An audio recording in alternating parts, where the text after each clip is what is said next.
কিরকম যেন একটা গন্ধ আসতেছে, একটা বাজে গন্ধ।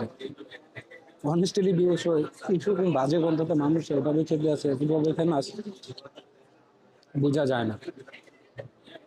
এরকম একটা গন্ধ আছে যেভাবে হচ্ছে যে আপনাকে পেঁয়াজ যে মানে অনেকদিন মশলা করে রাখলে যেই গন্ধটা আসে না, সেই গন্ধটাই আসতেছে, আই থিঙ্ক সো।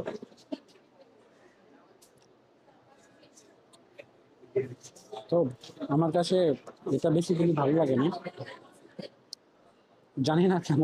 তো আমি অন্য অন্য জায়গায় খাইছি, যেরকম কাচ্চি ভাই, সুলতান ভাই, তো কাচ্চিটা তোলা ফেমাস না, খেতে পারতেছি না, বাট খাবার ফালানো যাবে না, জানি না কতটা কষ্টে খাবো। তো এটা, আর যা যা হচ্ছে যে এত কিছু খাওয়াটা আমার পক্ষে সম্ভব না। আমার মনে হয় যে আজকেই পেট খারাপ হতে পারে। তো ডোন্ট ওয়ারি, মেডিসিনের in stock, I will buy. ডিমটা খেতে পারি, এরকম একটা বাজে সিচুয়েশন আমার লাইফে ফার্স্ট টাইম পড়লো। বাজে। ঠিক আছে, ভিডিওর পরে দেখি কতটা আসে। তো আপনারা দেখবেন এই ভিডিওটা, আশা করি ভালো লাগবে। নেক্সট ভিডিওর জন্য আপনাদেরকে সাবস্ক্রাইব করতে হবে, আমার সাথে থাকতে হবে। Thank you. নরম মাংসটা নরম হয়ে গেছে, আর এটার তাছাড়া রিজনটা দিচ্ছি। হচ্ছে হলো আমরা হ্যাঁ, মাংসটা নিয়ে আসছি পান্থপথ থেকে। বুঝছি, কিন্তু আসার পথে এটার সাথে অনেকক্ষণ ভিজে ছিল। খিচুড়ির সাথে এটা যায় না আসলে, আরেকটু শক্ত থাকলে এটা যাইতো। আমাদের মাংস সব থেকে প্রতিটা পিস গোনা যায়, হ্যাঁ, কিন্তু আমার মাংস এখানে কিন্তু রান্না করে নিই আমরা। এটা নিয়ে আসছি হলো পান্থপথ থেকে। এইখানে আপনার হচ্ছে যে আপনার যদি বলি খিচুড়ির ভিতরে আপনার এখানে একটা, আপনি যদি দেখতে পাচ্ছেন এটা থেকে কি জানি একটা স্মেল আসে। সো স্মেলটা মানে আমি তো অন্য অন্য ঘির স্মেলটা আছে। সো ঘিয়ের স্মেলের কারণেই আপনার এইটার স্মেলটা কম আসছে। Maybe, I don't know, but আমার কাছে অ্যাজ ইউজুয়াল হচ্ছে যে আপনাদের পান্থাপতি যেটা আছে এটা থেকে এটা মনে করেছি একটু আরেকটু মানে কোয়ালিটি ভালো করতে হবে।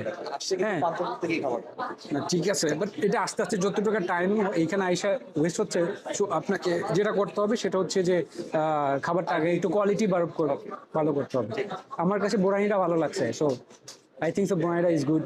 আর এই তিনটাকে আপনাকে একটু পার্সেল করে দিতে হবে, কাইন্ডলি এটা একটু পার্সেল। আমার কাছে অনেস্টলি যে খাবারটা আছে কিন্তু এটা মোটামুটি ভালো লাগছে। এটাতে হচ্ছে যে আপনার হাড্ডি এবং গোশটা পুরো লুজ হয়ে গেছে, এতটা ভালো লাগে না।